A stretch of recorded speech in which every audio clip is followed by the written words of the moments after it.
Buenos días, hermanos. Vamos a pasar ahora al estudio de la palabra. Y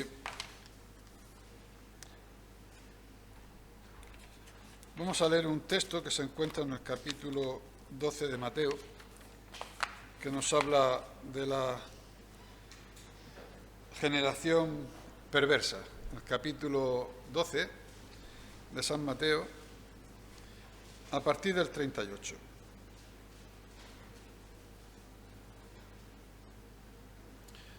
Dice así la palabra de Dios.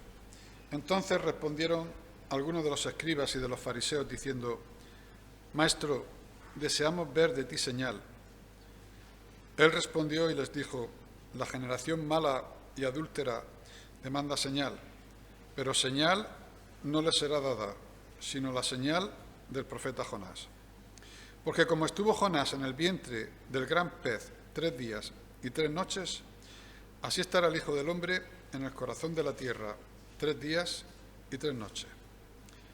Los hombres de Nínive se levantarán en el juicio con esta generación y la condenarán, porque ellos se arrepintieron a la predicación de Jonás, y he aquí, más que Jonás en este lugar. La reina del sur se levantará en el juicio con esta generación y la condenará, porque ella vino de los fines de la tierra para oír la sabiduría de Salomón. He aquí, más que Salomón en este lugar. Que el Señor bendiga esta porción de las Escrituras. Vemos que parece que no ha cambiado mucho las generaciones, ¿no? El hombre sigue igual. No vamos a decir que antes el hombre era más perverso que ahora. Siempre estamos tentados a decir que la maldad de hoy ya es que no tiene límites, pero nos olvidamos de las generaciones de entonces. Nos olvidamos que Dios tuvo que intervenir con juicio el mundo entero con un diluvio por la maldad que había. Nos olvidamos de Sodoma y Gomorra. Es decir, esto ha ocurrido siempre. ¿Qué tiene de especial? Pues nada, aquella generación demandaba señales, como la de hoy también demandan señales. Ellos quieren ver. Vivimos en una generación que cierto es que no se espanta o se alucina por señales y milagros, porque con tanta ciencia e inteligencia artificial y todas estas cosas como que ya no nos sorprende nada. Es decir, alguien puede hacer un auténtico milagro delante de nosotros y nosotros tener el corazón tan duro como lo tenían aquellos, que no tenían tanta ciencia, pero igualmente no querían creer. Y aunque nuestra generación nos supera en avances, el corazón humano, de verdad, hermanos, sigue siendo el mismo, antes y ahora. Antes estaban delante de la cruz y se oían los gritillos: desciende de la cruz para que te creamos. Y hoy decimos lo mismo: que el Señor se me aparezca, que Dios haga algo, en fin, todas estas cosas. Los milagros y las señales de verdad que formaron parte del Evangelio, porque Moisés era un hombre que llegó a hacer milagros cuando iba en el desierto. Elías, Eliseo, Cristo, sus discípulos también. Y todo esto para confirmar el mensaje de Dios. Si venís conmigo a Hebreos capítulo 2, en Hebreos capítulo 2 y versículo 3 viene a dar un poco la explicación de lo que acabo de decir. Dice Hebreos 2:3: ¿Cómo escaparemos nosotros si descuidamos una salvación tan grande, la cual, habiendo sido anunciada primeramente por el Señor, nos fue confirmada por los que oyeron, testificando Dios juntamente con ellos, con señales y prodigios y diversos milagros y repartimiento del Espíritu Santo según su voluntad? Es decir, no vamos a negar que el Evangelio, para confirmar la palabra de Dios, en muchísimas ocasiones lo confirmaban señales y prodigios y milagros. Entonces, ¿Por qué el Señor responde de esa manera tosca a aquellos que le pedían señales? ¿Qué señales haces? Pues no hay nada malo en ese deseo. Nosotros lo hemos pedido a veces, y si no lo hemos dicho en público, en nuestro corazón. Queremos ver cómo Dios obra y actúa. Nos gustaría que se obrase señales y milagros, y el Señor, pues, de vez en cuando los hace. Moisés requirió señales. ¿Os acordáis cuando el llamamiento de Moisés?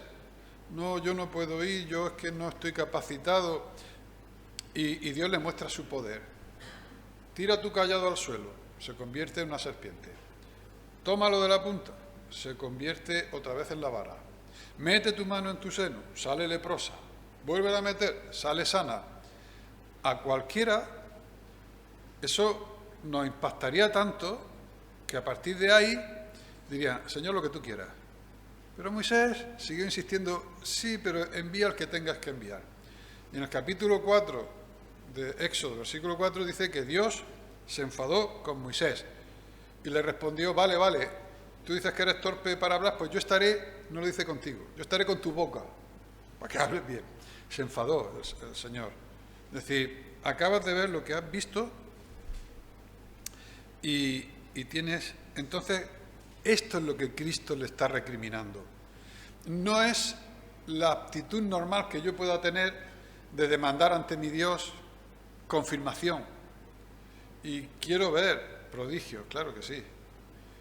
La curiosidad humana y querer confirmarnos delante de Dios, sí, eso no es malo, hermano. Y como dice Juan, muchos creyeron en su nombre viendo las señales que hacía. Es decir, es necesario también. Unos creen la palabra, otros creen las señales. Dicen, muchos creyeron en su nombre viendo las señales. Las señales reforzaban, lo dicho, la palabra de Dios. Gedeón, también cuando viene el llamamiento de Gedeón, lo podemos ver en Jueces, en el libro de Jueces, el capítulo 6, él dice, ay no, yo es que no me da miedo, ¿cómo puedo llevar un pueblo tan grande? Y el Señor le muestra milagros. Bueno, se los pide. ¿Qué señal tendré yo de todo esto? Y el Señor le dice, ponla tú.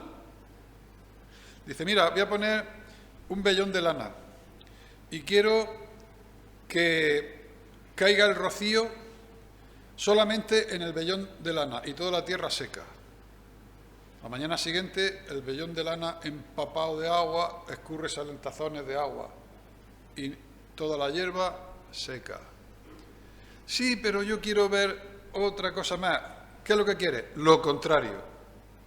Quiero que todo esté con un rocío, que todas las plantas llenas de agua y el vellón calentito y seco.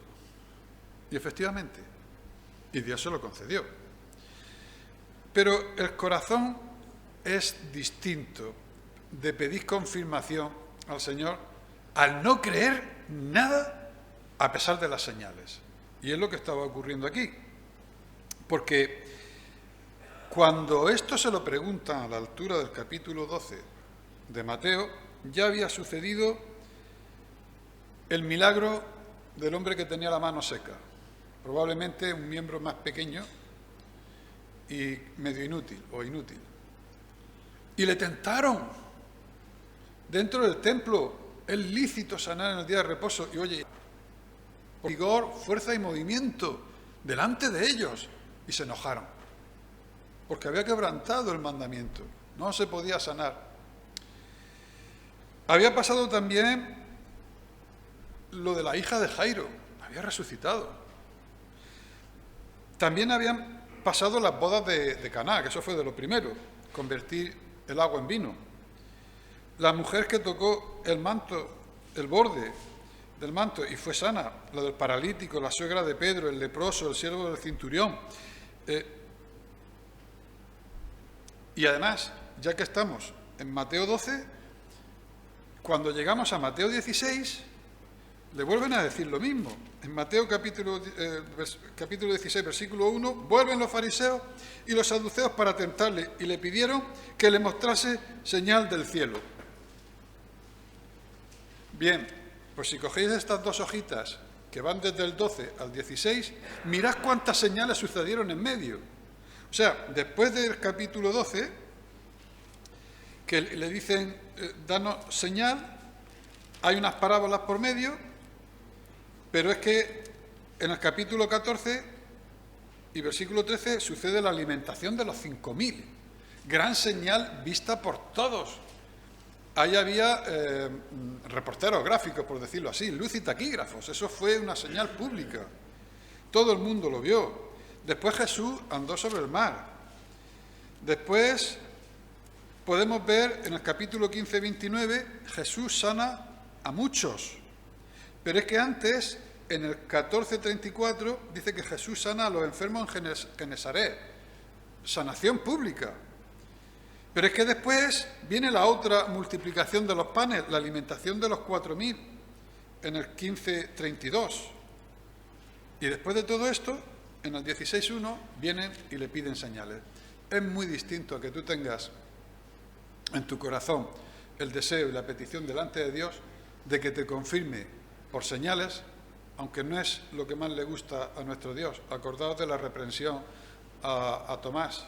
Más bienaventurados son aquellos que sin ver creen. Tú has necesitado una justificación interna, es decir, no me has creído lo suficiente.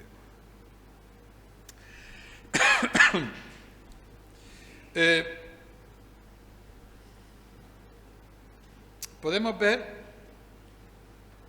que estos corazones tan duros, aún viendo los milagros que Jesús hacía, le acusaban de que lo hacía no por el poder de Dios, sino por el poder de Satanás. Tú lo haces en nombre de Belcebú, el príncipe de los demonios. Así arrojas tú a los espíritus fuera. No querían creer a pesar de las señales. ¿Y esto sucede hoy? Sí. A pesar de todas las evidencias de la creación, de la palabra de Dios escrita, ¿no quieren creer en Dios? Sí. ¿Endurecen su corazón contra Dios? Sí. No es nuevo. Dios habló cuando el bautismo de Cristo. Este es mi Hijo amado, en el cual tengo complacencia. A él oí. Muchos, lo oyeron mucho. ¿Qué dijeron algunos? Esto es un trueno del cielo. No, eso es... ¿Qué ha sido eso? Un trueno del cielo. Lo negaban.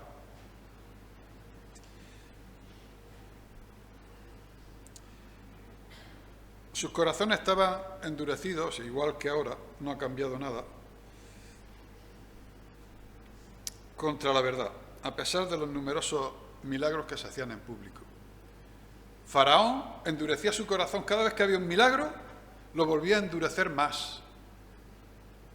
Y tú dices, ¿cómo puede ser? Cuando tu corazón tiene incredulidad, es la blasfemia contra el Espíritu Santo. No hay otro pecado más que puede hacer. Mira, hemos leído que entre el capítulo 12 y el 16 habían aún más señales y prodigios. Y le vuelven a decir, ¿qué señal haces?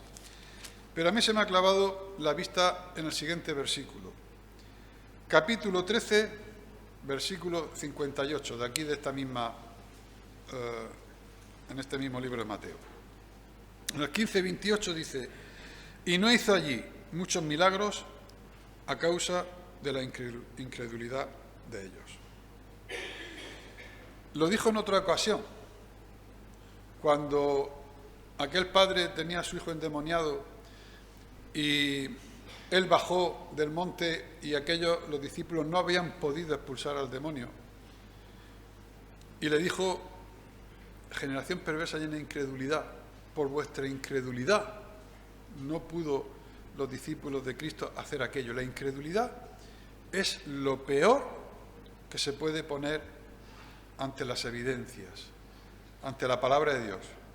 Y es el pecado imperdonable, porque si no crees al llamamiento del Espíritu Santo, si no quieres prestar voz a tu Salvador, como Dios no te obliga, no hay otra fuerza en el universo que te pueda salvar, porque tú mismo la rechazas.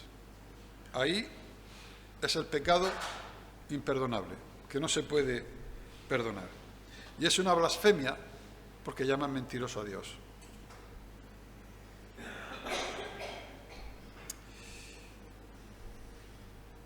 ¿Cómo le responde nuestro Señor? Pues en ambos casos, tanto en el capítulo 12 como en el 16, que le piden señal, la única señal que le dice la del profeta Jonás.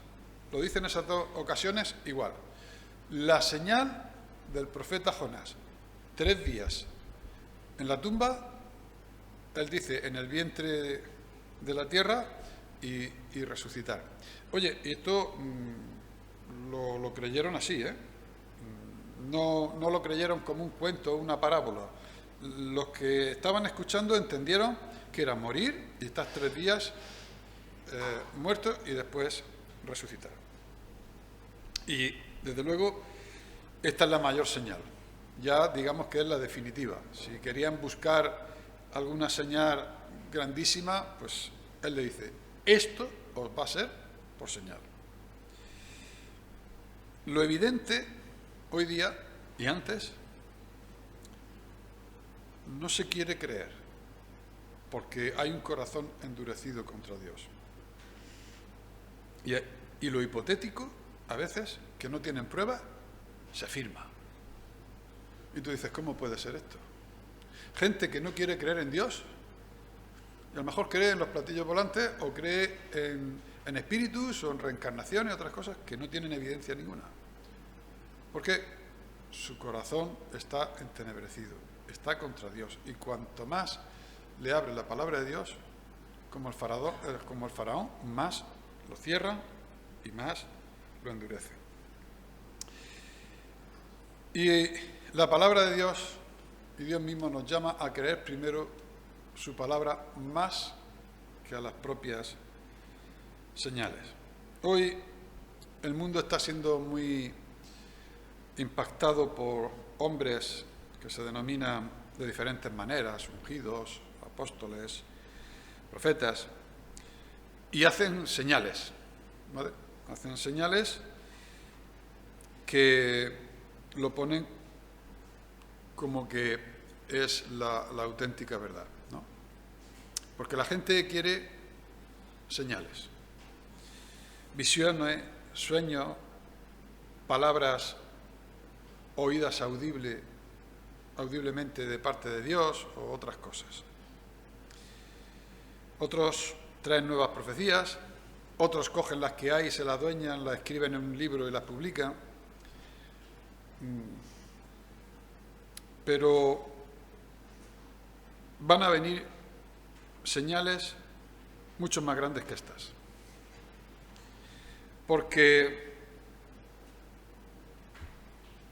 van a venir engañadores, van a hacer cosas, y a estos sí se les va a creer. Para estos sí hay un corazón crédulo.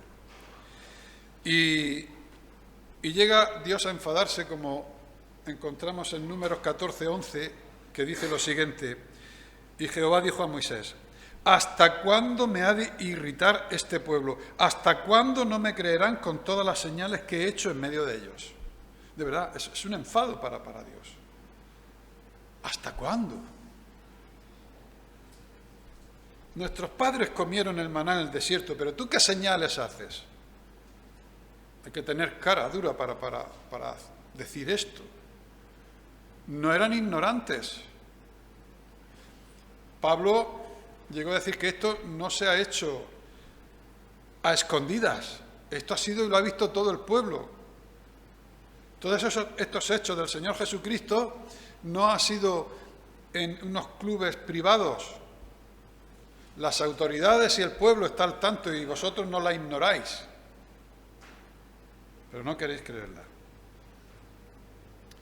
Entonces, si podemos leer en 1 Corintios 1:21, mirad lo que dice.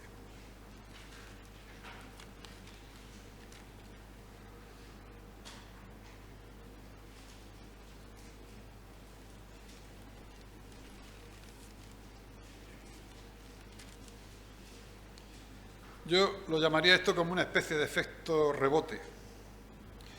Dice, pues ya que en la sabiduría de Dios el mundo no conoció a Dios mediante la sabiduría, agradó a Dios salvar a los creyentes por la locura de la predicación, no por señales ni prodigios.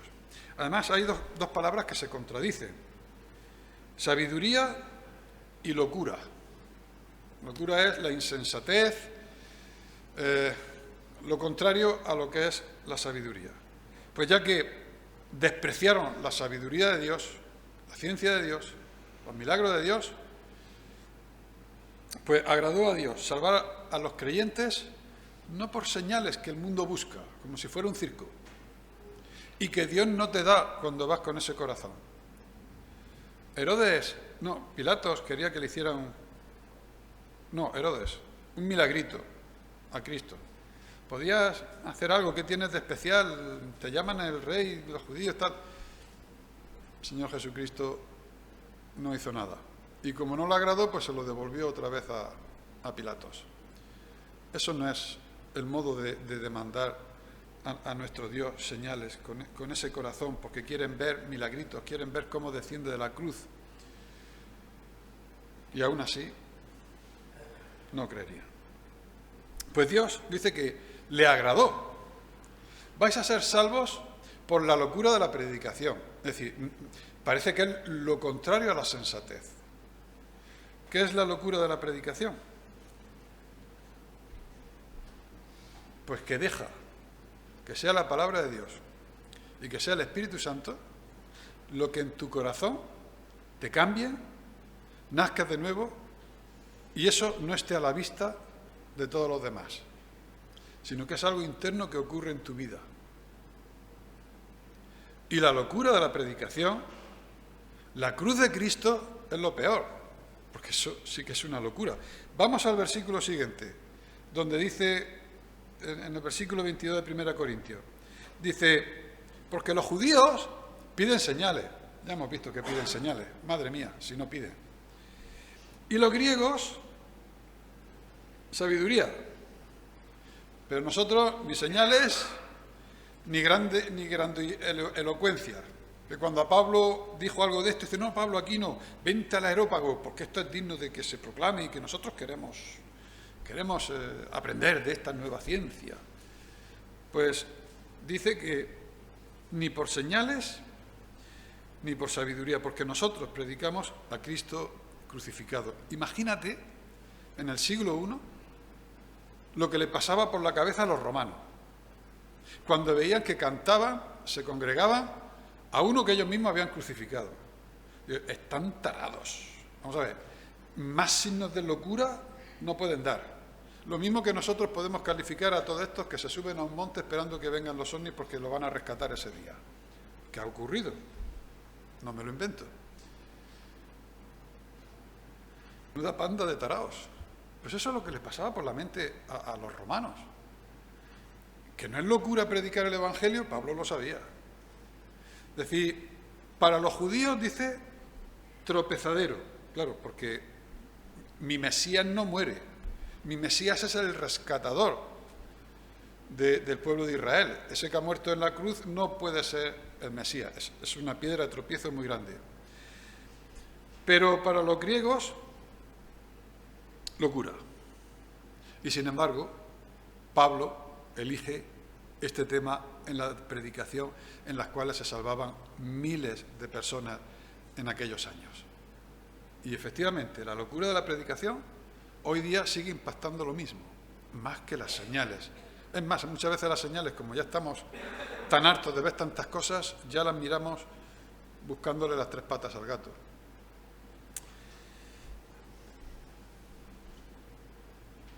El Señor se niega a darle a la generación que así le llama incrédula y perversa. Pero le pone primero incrédula, porque el perverso, si cree, puede doblar su corazón delante de Dios. Y la gracia de Dios puede cubrir sus pecados igual que a nosotros. Es más peligroso lo de incrédulo que lo de perverso. Pero les llama generación incrédula y perversa. Y Pablo en 2 Corintios 5:7 dice, porque nosotros por fe andamos, no por vista.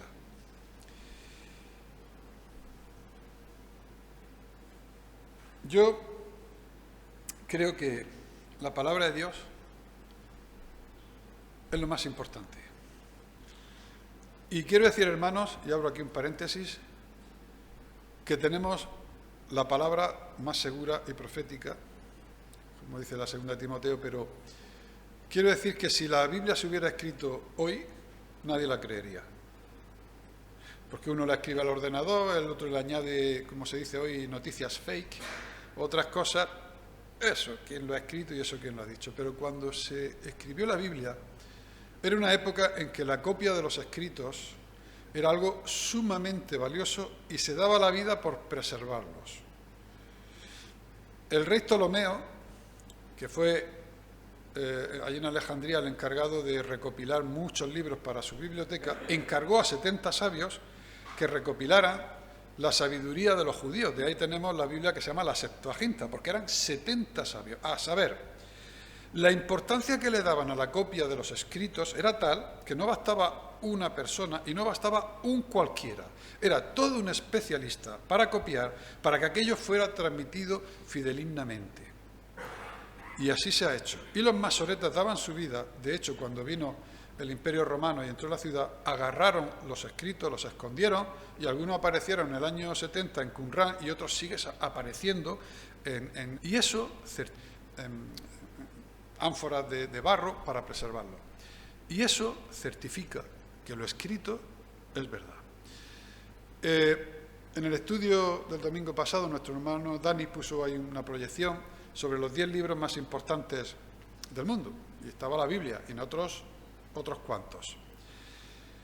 El que le sigue más de cerca a la Biblia, que es la Odisea de Homero,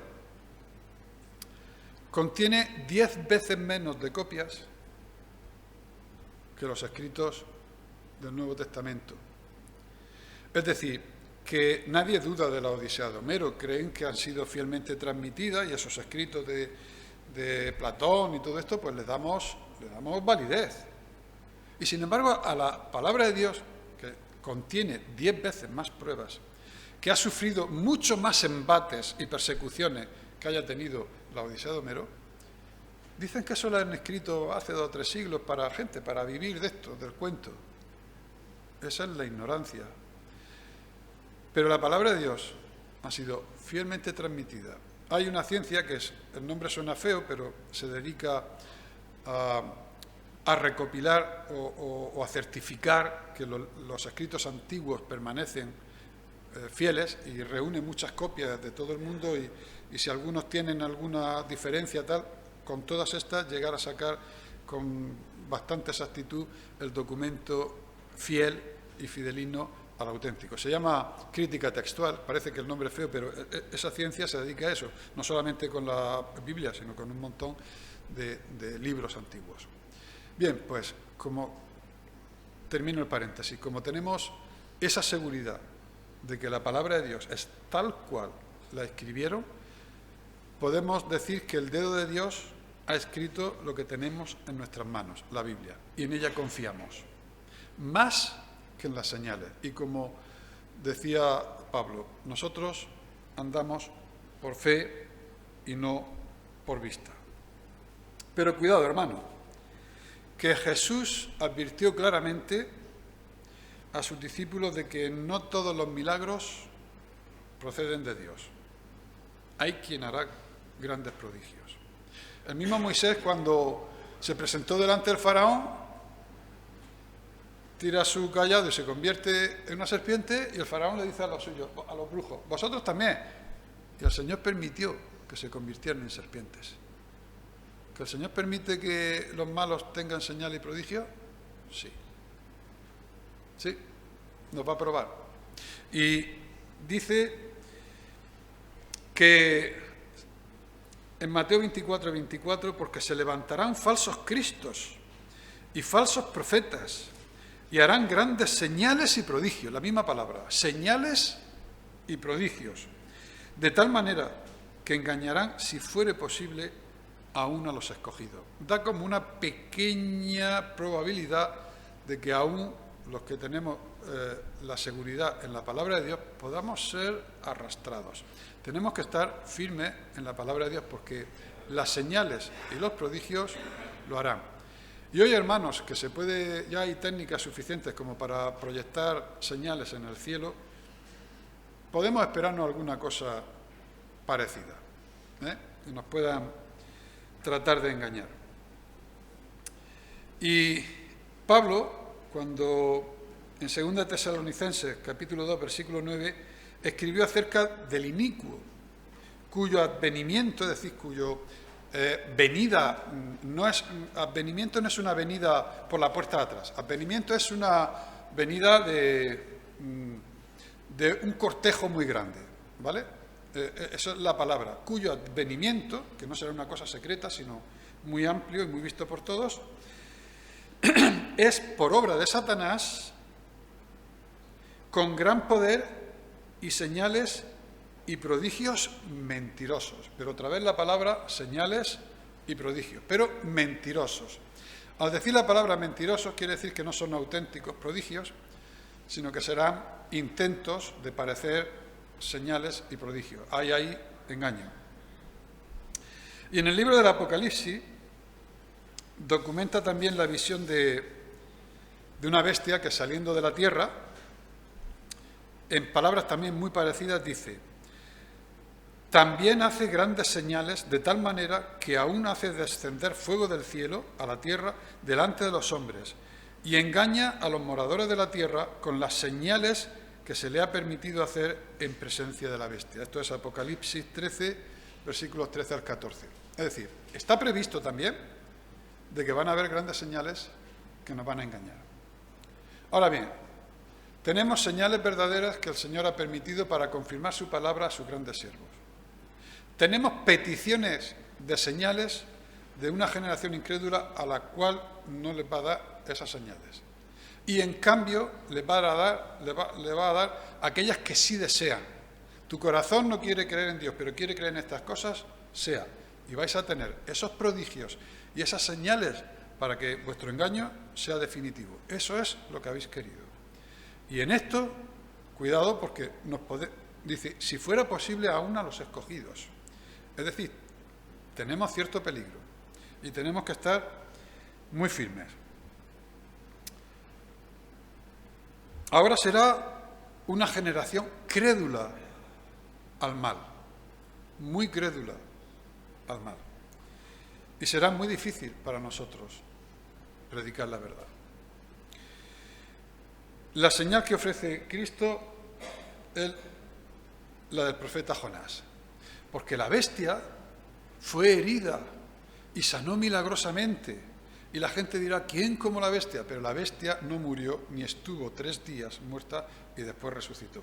Hará falsos prodigios, intentará hacerlo parecido con un advenimiento, con una especie de trinidad de lo inicuo, y se pondrá enfrente de Dios tomando la posición de Dios, tratando de usurpar la deidad y la adoración de esas personas, y adorarán a ese ser, el que sea, que no sabemos.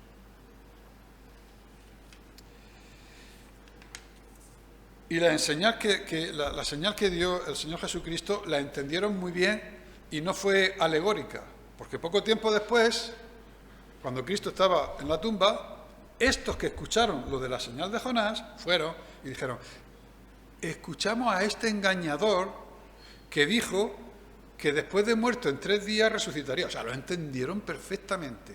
La señal del profeta Jonás no fue alegórica y aquello ocurrió a los ojos de todo el mundo. Pero tratarán de negarlo. ¿Qué es lo que más tratan de negar hoy día? La resurrección de Cristo y la fidelidad de la palabra de Dios. Es lo que más ha atacado desde el principio, desde el Edén. Con que Dios ha dicho, es decir, ya pone la palabra de Dios en duda. Es lo que más ataca. Y es la señal más discutida, que más controversia puede haber. Pero la palabra de Dios es más que Jonás hoy en este sitio. Más que Jonás hoy en este sitio. La palabra de Dios es la que preside la verdad, nuestra salvación. Y luego acaba el texto que hemos leído en Mateo con una especie de advertencia. Dice, los hombres de Nínive, 12:41, los hombres de Nínive se levantarán en el juicio con esta generación y la condenarán, porque ellos se arrepintieron ante las señales. No hubo ninguna. No hubo ninguna. Jonás sí que reclamó señales y tuvo señales. El milagro del gran pez, el gusano, la calabacera, todo eso. Pero él fue y predicó solo la palabra. Y aquella gente perversa, los de Nínive, vaya cosas hacían, se arrepintió. Y la reina de Saba vino a buscar sabiduría desde lejos, no señales, la palabra de Dios. Y hoy esos ninivitas, lo voy a poner entre comillas, porque hay poblaciones donde es muy difícil que crean la palabra de Dios y están convirtiéndose. Podríamos decir que los ninivitas puedan ser Nepal, China, Burkina Faso, Singapur, India, Vietnam, Benín, Rusia, Bangladesh, Corea del Sur, naciones que han tenido mucha fricción contra el Evangelio, se están convirtiendo por la palabra de Dios en señales. Cuidado, que esa es la advertencia. Vosotros demandáis señales y no creéis a pesar de las señales. Otros no tuvieron señales y solo con la palabra de Dios doblegaron su vida delante de Dios. Se levantarán en el juicio final y aquellos os acusarán. Vosotros habéis tenido la palabra de Dios, habéis tenido señales, habéis tenido todo y habéis rechazado por la dureza de vuestro corazón la salvación. Y estos que tenían menos, solo por la palabra de Dios, han aceptado y están aquí. Ellos mismos os acusan. No hará falta que Dios os acuse. Pues bien, quiero terminar, hermanos, con Filipenses 2:25. Perdón, 2:15. Filipenses 2:15. Con este deseo, que es el que quiero dejar yo en esta mañana, para mi congregación. Dice, para que seáis irreprensibles y sencillos hijos de Dios, sin tacha, en medio de una generación torcida y perversa, en medio de la cual resplandecéis como luminares en el mundo. O podría decir que resplandecéis como luminares en tu pueblo, en Archena. Esa es nuestra misión. En una generación torcida, no ha cometido donde tenía que llegar los fines que tenía, torcida y perversa. Así que mi ánimo para crecer en la palabra de Dios, para crecer en la intercesión los unos por los otros, mi ánimo para ser luminares a aquellos que están al lado vuestro en el trabajo, en vuestra familia, a pesar de las circunstancias, mi ánimo para servir con tus dones donde el Señor te ha puesto. Y aunque sea una generación torcida y llena de engaño, que nosotros nos asimos, nos agarramos a la palabra de Dios más que a las señales. Que el Señor bendiga su palabra y la guarde en nuestros corazones. Padre Santo, te damos muchas gracias porque en tu sabiduría y en tu misericordia nos has dado tu palabra, nos has dado tu pensamiento, nos has dado tus planes, nos has dejado dicho lo que somos y nos has dejado dicho cuál es nuestra esperanza. Padre Santo, gracias por tu palabra, porque sin ella, en un mundo lleno de señales y prodigios mentirosos, podríamos caer. Pero no andamos por vista, sino por fe en lo que tú has dicho, Señor. Y queremos ser hijos tuyos, sabiendo lo que tú nos das a través de tu palabra. Y pedimos que esta palabra, Señor, no quede solamente en nuestros corazones, sino que trascienda a las personas que nos rodean, para que estas buenas noticias, Señor, y tu palabra puedan ser compartidas en un mundo que no te conoce, no te ha visto, o que demanda señal, pero que aún no conoce la obra de la cruz, Señor. Pues que sea así. Bendice el culto de la tarde también, que va a ser expuesta tu palabra, para que personas que aún no te conocen puedan conocerte, y ese es nuestro deseo, Señor. Pues te lo pedimos todo en el nombre del Señor Jesucristo. En él te damos muchas gracias. Amén.